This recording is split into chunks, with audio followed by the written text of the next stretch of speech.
internal markets reaction to Nigeria's president-elect. Of course, Bola Tinubu, the incoming president-elect of Nigeria, has a history of increasing taxes and hiring technocrats, according to reports, traits that foreign investors hope would continue under his administration and result in improvements to the currency rate and pricey fuel subsidies. Well, his reputation as a two-term governor of Lagos State, the nation's economic capital, is a major reference point.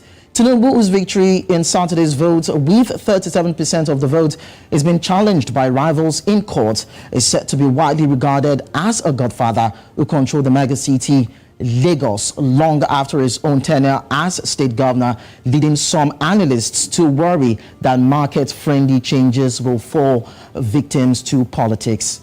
Positive signals, however, according to Morgan Stanley, might be the beginning of the phase-out of expensive fuel subsidies, the start-up and operation of a long-awaited oil refinery this year, and a solution to the nation's unstable exchange rates. Bond prices may rise as a result, and the spread or the premium developing market governments pay to borrow money relative to borrowing costs in the United States may decline, and that's according to several analysts' speculations and postulations.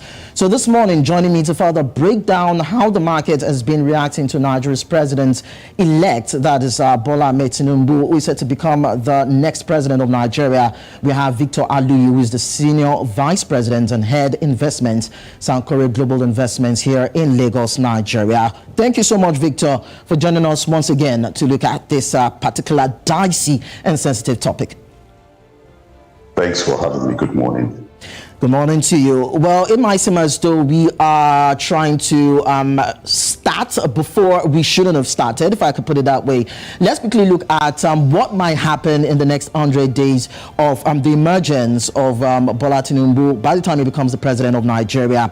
And we want to put it in tandem with what actions you think he should put in place to drive Nigeria's economy on a positive trajectory, because we know that there's been some kind of uncanny and some unpredictable wave in the Nigerian market, as it were. We've heard reports of where we read that investors are not too comfortable with him becoming the president. And in some of the reports, it's like there's been some sort of uptick in what the markets are saying. So what do you think he should be doing right now to galvanize and harmonize and, of course, bring about some sort of growth in the Nigerian, of course, the Nigerian economy and its markets?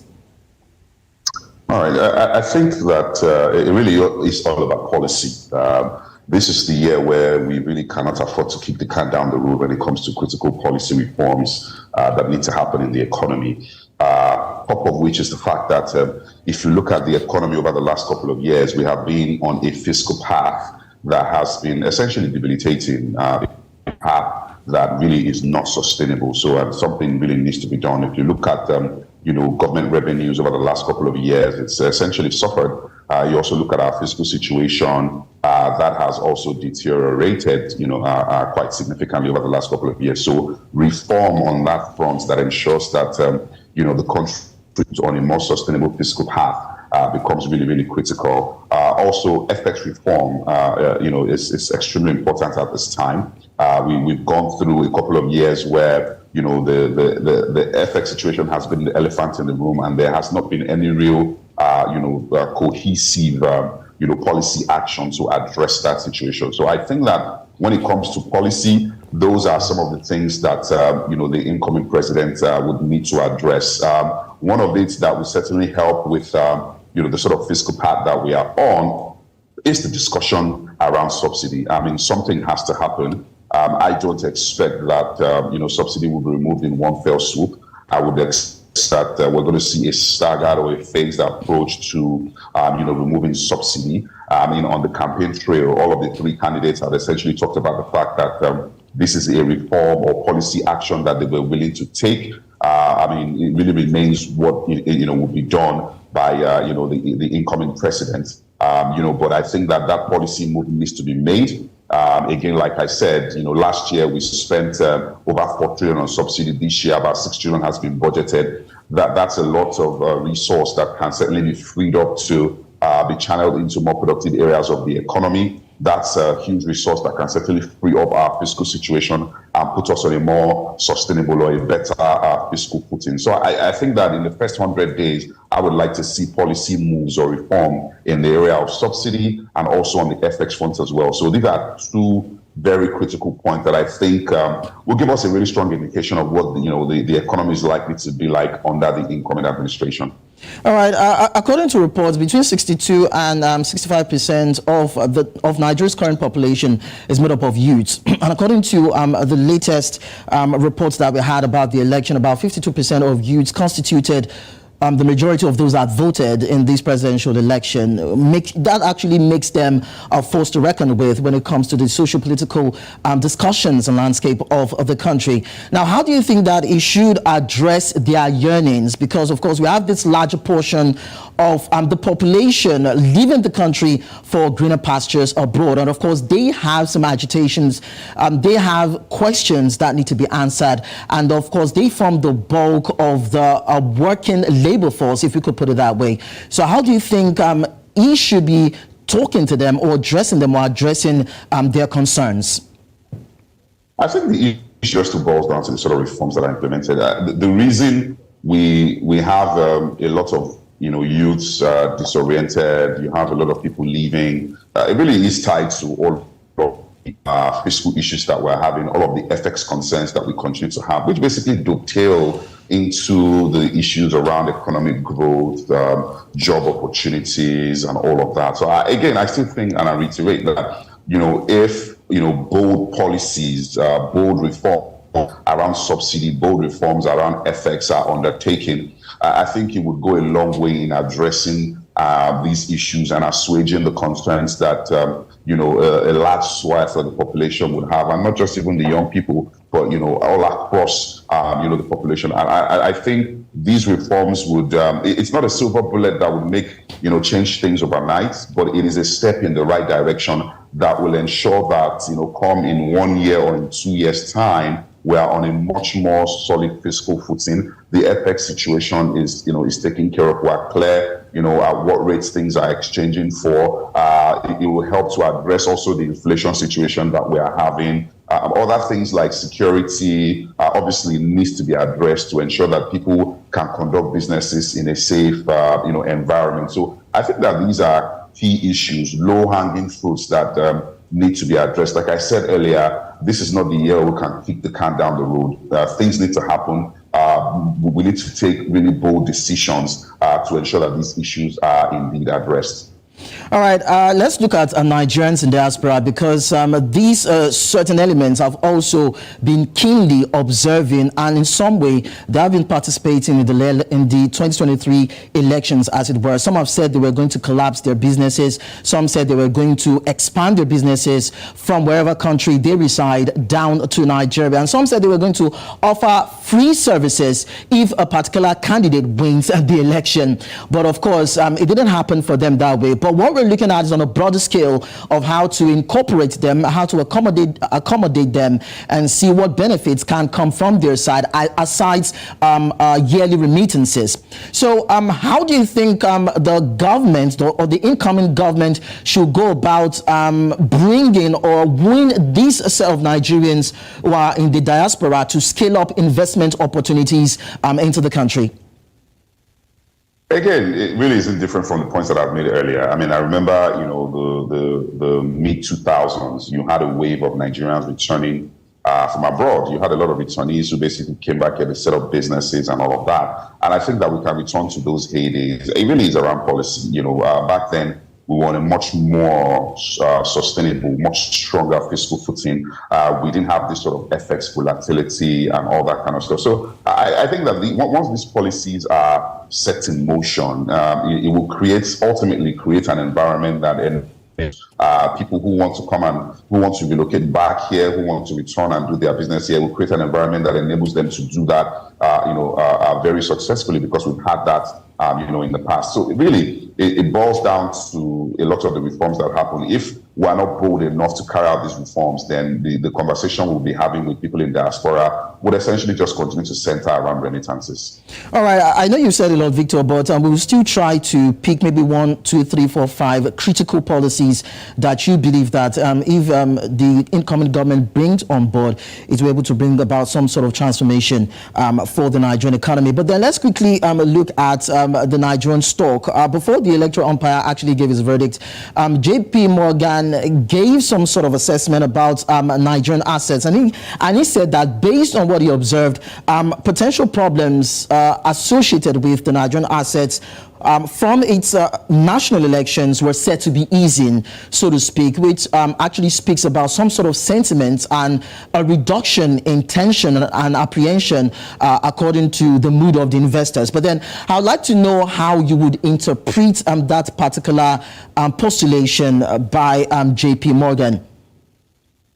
I think for them, it's a case of, the elections had come and, we were essentially leading up to a winner being announced. And for them, it's a case of, okay, the election has come and will certainly go. And if you look at history since 1999, we've always had election results, presidential election result outcomes that were contested, and typically status quo has always remained. So I think their sense is that that's the situation that would essentially prevail, and there really isn't any cause for any worry, particularly because, again, we've gone across that hurdle of election happening, and then obviously also looking at historical facts since the resurgence of our democracy. So I think that's what they are basically basing that postulation on.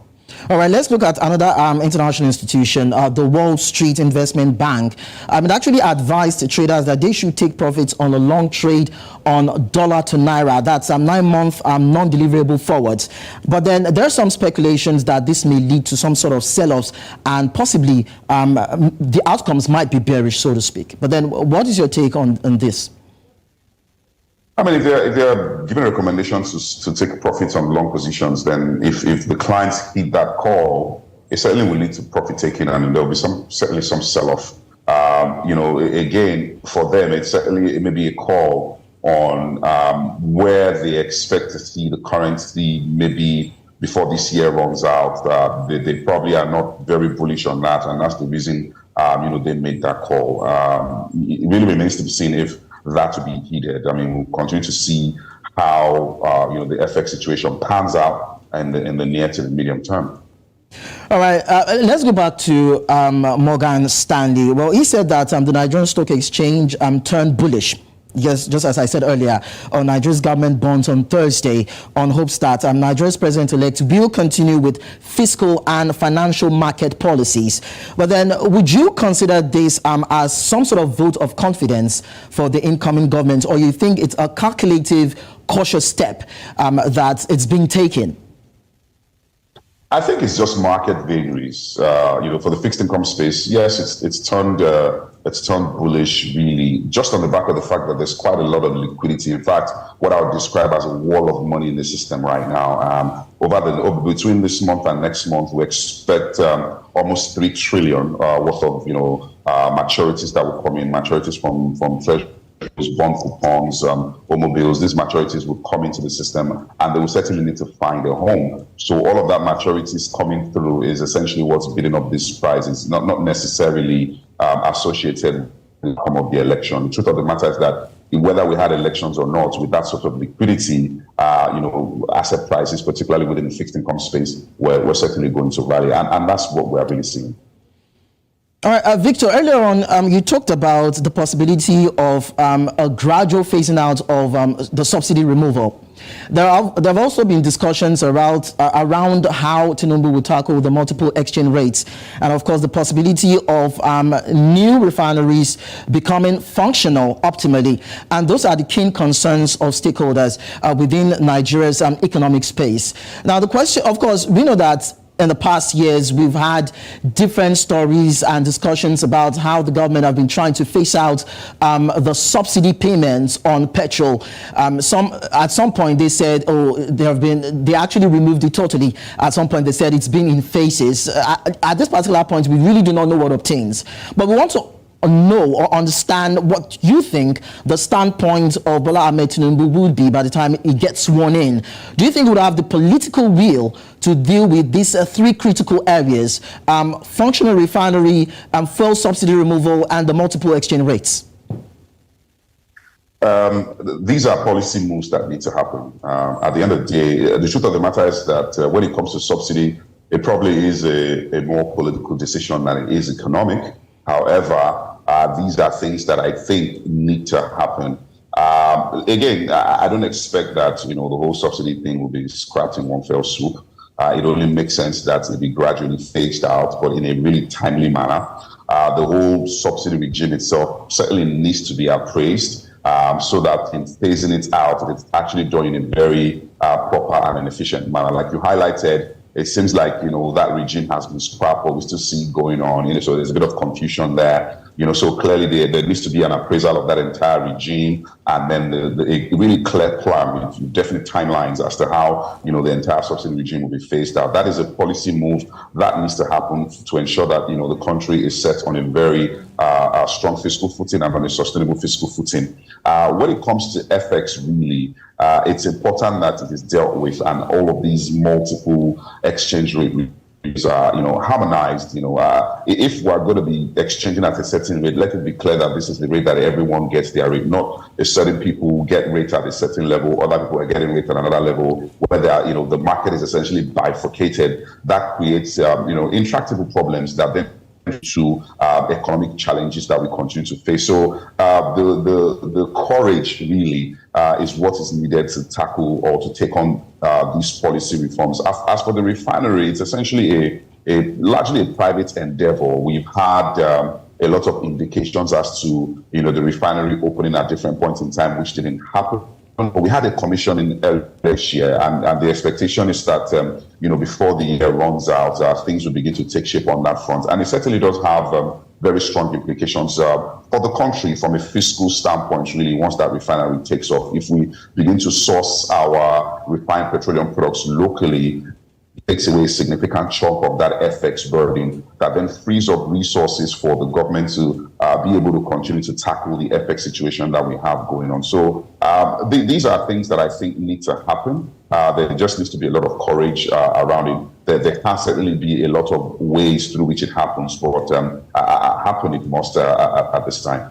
All right, finally, before just in a way to wrap things up now, I'd like you to just point out a few policies, because you've really hammered on fiscal policies that you think the next administration should create and implement in total to bring about some sort of economic growth for the Nigerian economy. So I would like you to just touch on that. 1, 2, 3, 4, 5. What do you think the next administration should be looking at? It really isn't different from what I've said. Truth of the matter is that whatever other policy that you want to embark on, be it in the educational sector, be it health, be it security, you need the economic means to do that. The economy needs to be on a strong footing for you to take care of anything else. And that's the reason I've highlighted them in that order of importance. We need to get on a strong fiscal footing. We need that FX situation to be tackled. Once you are able to take care of those two, everything else will fall in. You would have the resources to implement, far-reaching policies in the health sector, in education, and also be able to tackle the security situation. Absent resources, absent, a strong economy in the midst of an ailing economy, you really are unable to achieve much in these other areas. So again, the policies that from a fiscal standpoint, we are put on a very strong footing. Policies that ensure that FX situation is taken care of, to ensure that businesses can actually plan and thrive, really for me are paramount and top of mind. All right, thank you so much, Victor, for joining us. We hope that, the government that is coming will be able to take this initiative and prioritize them. Thank you so much. Thanks for having me.